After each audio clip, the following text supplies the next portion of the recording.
it's me and my Gundam. I'm back today, as it happens. It's the 1st of October, and until last year, everyone was quite excited to do the Inkytobers, until the bad things happen, but I will still do that.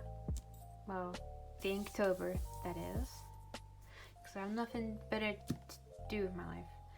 And I wanted to just do a little overview of what I'm going to be using for this month. It's not exclusive. I might add more things later as I get more things. So just like, there you go. Clip. It's a clip. It's hard to get it open. Maybe not this one. Alright, maybe it's hard. So, clip. Ink bottle. I actually got this ink bottle a while ago. You can see how much I've used it. There's like everything in it. I've used it maybe twice.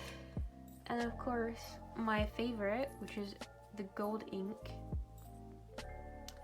I've been using that quite a bit. Obviously, it's shaking up so you can't quite tell. And to accompanying it are my two lovely shades. Don't know if the camera doesn't really do it justice, but they're very nice and vibrant colors. They're from the same company. I can never say the brand's name right. So just, they're there. I'll do a little swatch test later. This ink I got for an Inktober 2 years ago.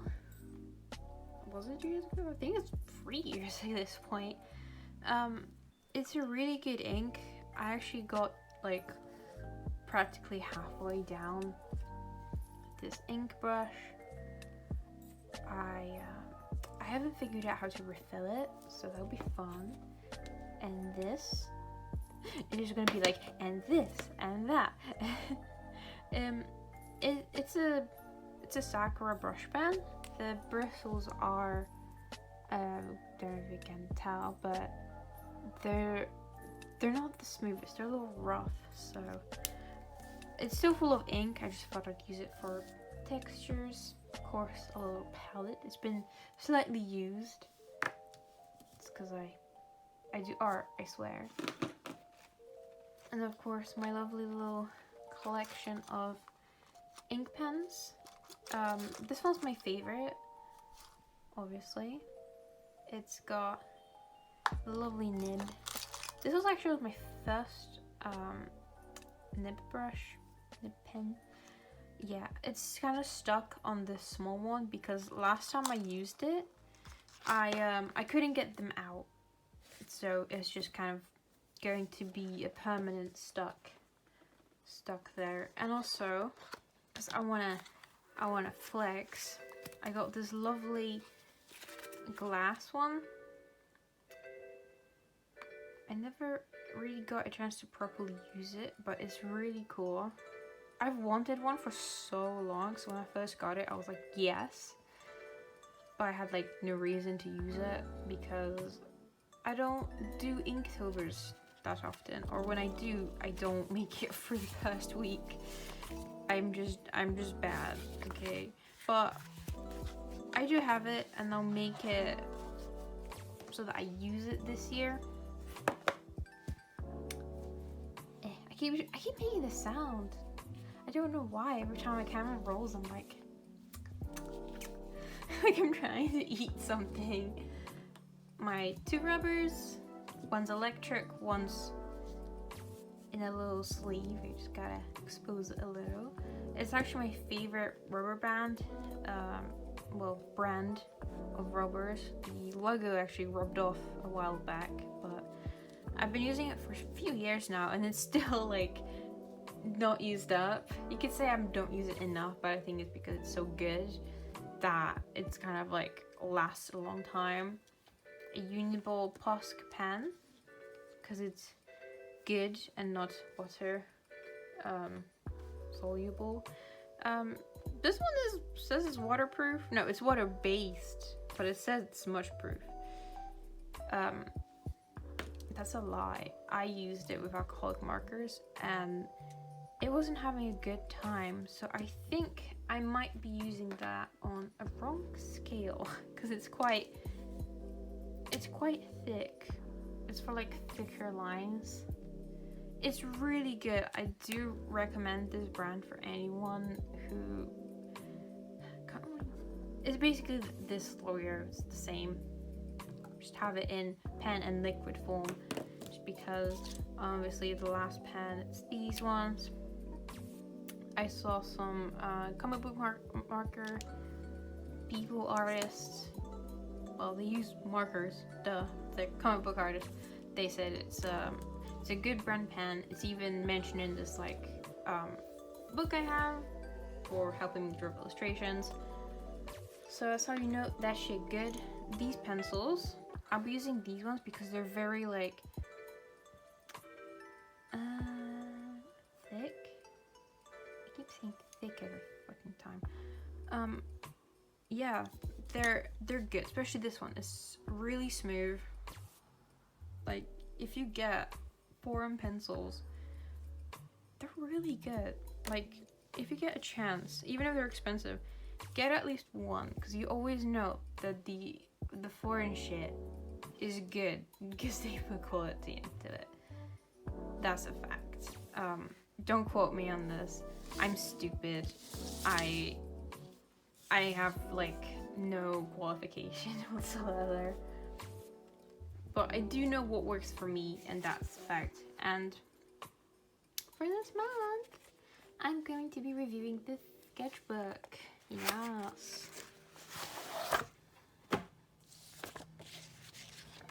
Stuck to them. Okay. Bye. So, I think I need more space.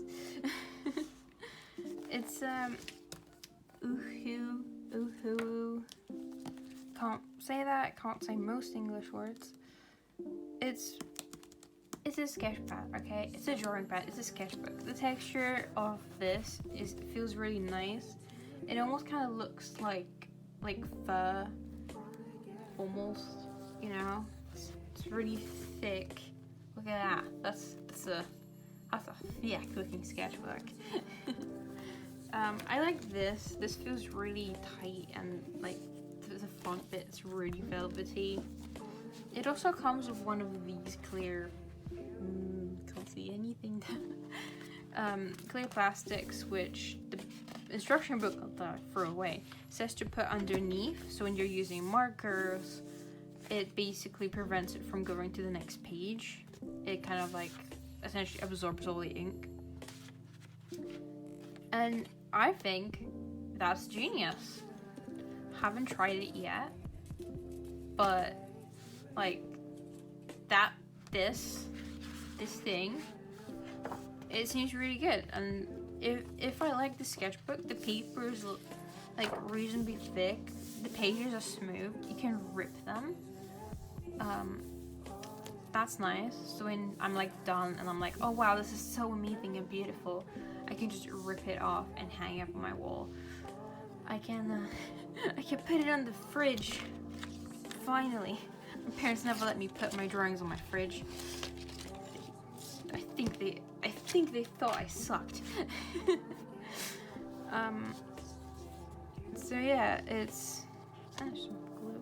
It's got a lovely. Why did I cut my nails? It's got a pocket. What's inside? Nothing. On the first page, I just did a little swatch of all the materials I'll be using, starting out with my pencils to my inks in pen form. Then I went through my colored inks first because I realized that doing the black ones first would dirty like the brush, I guess. I didn't feel like giving my ink nibs a thorough clean after every single black dip, because I know that sometimes the black ink likes to stay in the crevices. So a tiny brush to save my life. This was also a moment I realized that I'll probably end up, yeah, it's not like a definitive, palette or whatever you want to call it, of stuff I'm going to be using. I will be adding things throughout the month if I find more inks lying around my house.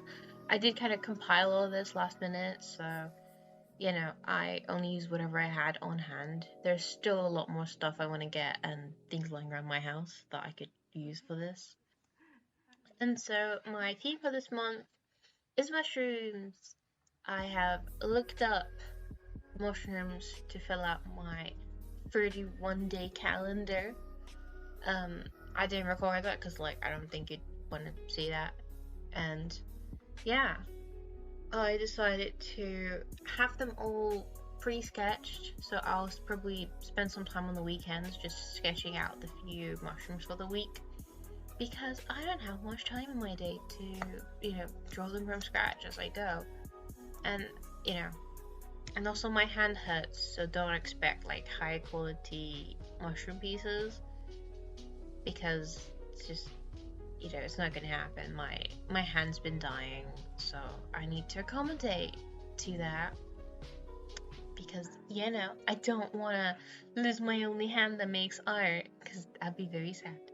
And yeah, I've started off my first one with some diluted ink because I didn't have any colors to put on it, so ink it is.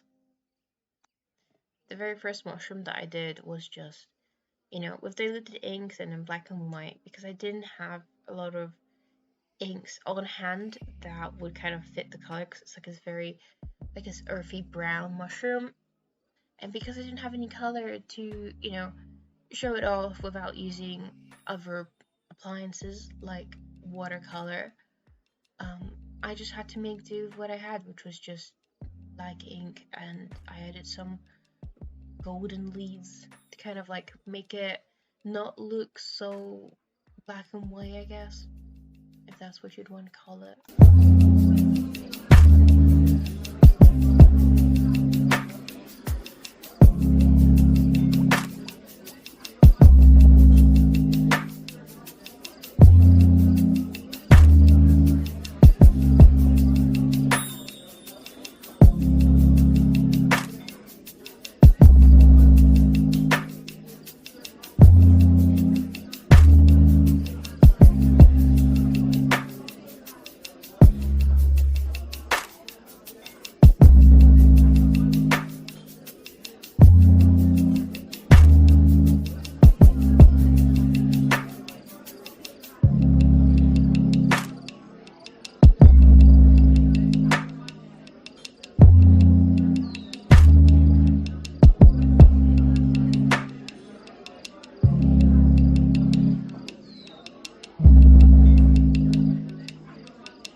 Because at the time I thought adding gold would make it look a lot more interesting and engaging.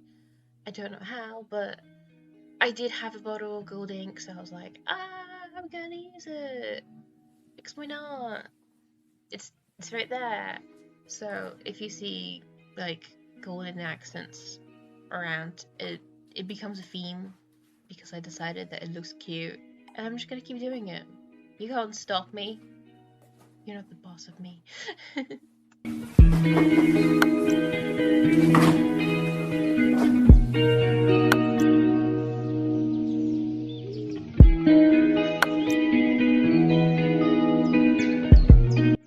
here it is.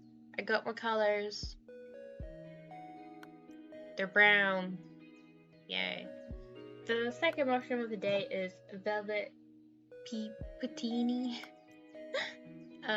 Yeah, it's a cluster of mushrooms. It looked really cute. I found a really nice reference picture that I kind of drew it from, and well, it wasn't just one, it was two I kind of spliced together, because I was just oh, they both look so good.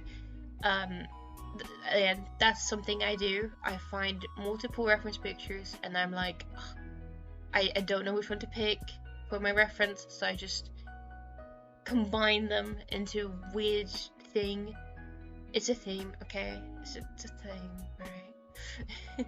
And yeah, I was so glad I picked up more inks. It was like the next day, and it was such a good choice because they look so good, and I'm going to be using them as my main inks for the rest of this because a lot of mushrooms are like very earthy toned, so it makes sense.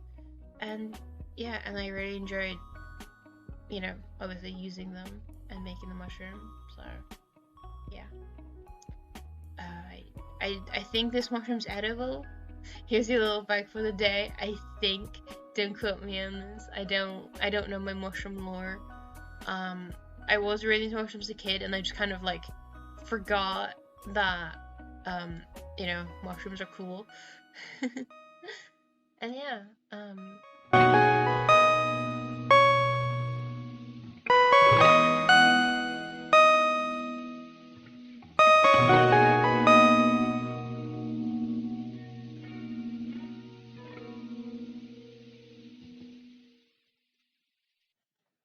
it was really refreshing to just draw something else. I usually just come home and I'm just like dead tired, but having something to do at the end of the day is like, oh yeah, this is relaxing. This is nice. This is like, melting my worries away. And, we have the satisfaction of like accomplishing something bit by bit. I really do hope I last till till the very end because it'll be such an achievement for me. And yeah.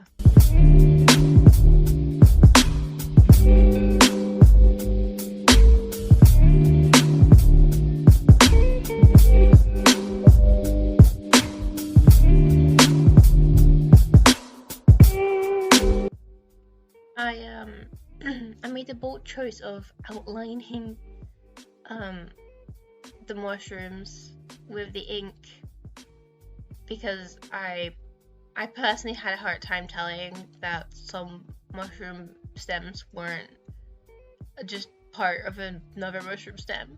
So I think it looked cool. I tried to make it more like stylistic and funky because I haven't done ink stuff in so long that I feel like I'm well out of practice. And this is kind of like a good way to get back into it. So yeah, don't hate on me lacking skills, okay? I'm doing my best. And yeah.